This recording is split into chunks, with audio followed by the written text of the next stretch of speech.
Hello అందరికీ, ఇవాళ నేను పాలకూర పప్పు చేసి చూపిస్తున్నా. ఇగో పావుసేరు పప్పు, ఓ పిడికెడు శనగపప్పు అయితే కడిగి నానబెట్టి పెట్టిన.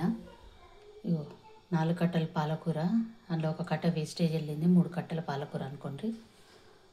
పచ్చిమిర్చి, కరివేపాకు, కొత్తిమీర, చింతపండు, పసుపు, ఉప్పు. ఇప్పుడు ఇవన్నీ మనం ఒక దగ్గర వేసి, ఉప్పు వేయొద్దు, కుక్కర్లో వేసి లిడ్ పెడదాం. కుక్కర్ అయితే పెట్టిన. ఓ పచ్చిమిరపకాయ ఇట్లా ఉంచేసిన, ఓ పసుపు, కరివేపాకు, కొత్తిమీర,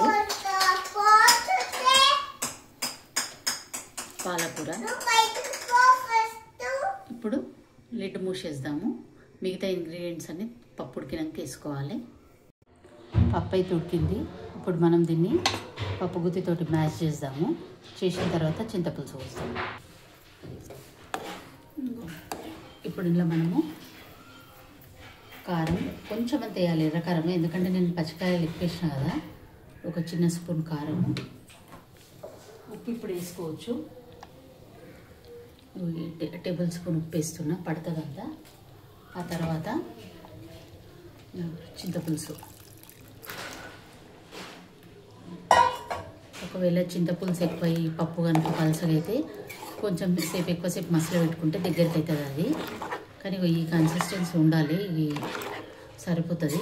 ఇక దీనికి ఏదైనా కూరగాయ పక్కకు పెట్టుకొని తింటే మంచిగా ఉంటుంది. సో ఇది పాలకూర పప్పు. ఇప్పుడు పులుసు పోసినాం, ఇప్పుడే పోసినాం కాబట్టి ఇది కొంచెం మసిలిన తర్వాత తాలింపు పెట్టుకుందాము. పప్పు అయితే ఉడుకుతుంది మంచిగా, అంటే చింతపండు, ఉప్పు, కారం అన్నీ మంచిగా కలగలిసినాయి.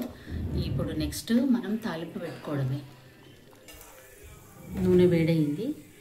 ఎల్లిపాయలు, జీలకర్ర ఆవాలు, ఇవి కొంచెం ఎర్రగైనాక ఎండుమిర్చి వేసుకోవాలి. ఈ పప్పు అందరికీ తెలిసిన పప్పే, కానీ నేను చేసేది ఇవాళ రేపు పిల్లలు ఎక్కువ మంది చదువుకొని పేరెంట్స్కి దూరం ఉంటుండ్రు. వాళ్ళు బయట ఫుడ్ కొనుక్కొని తిని హెల్త్ పాడు చేసుకుంటుండ్రు. సో వాళ్ళ గురించి ఈజీగా ఏమేమి మనం వండుకోవచ్చో చూపిస్తున్నా. సో వీటికి ఒక 4-5 ఇంగ్రీడియంట్ రూమ్లో పెట్టుకుంటే సరిపోతుంది. మీరు వంట చేసుకొని మంచిగా తిని హెల్తీగా ఉండి మంచిగా చదువుకోవచ్చు. సో వాళ్ళందరికీ.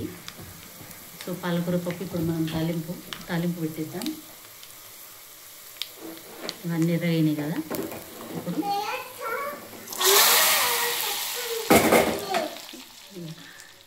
పాలకూర పప్పు వేడిగా నెయ్యి వేసుకొని మామిడికాయ తొక్కు వేసుకొని తిన్నా కూడా చాలా బాగుంటుంది. ఓకేనా ఫ్రెండ్స్, ట్రై చేయండి. నచ్చితే లైక్, షేర్, సబ్స్క్రైబ్.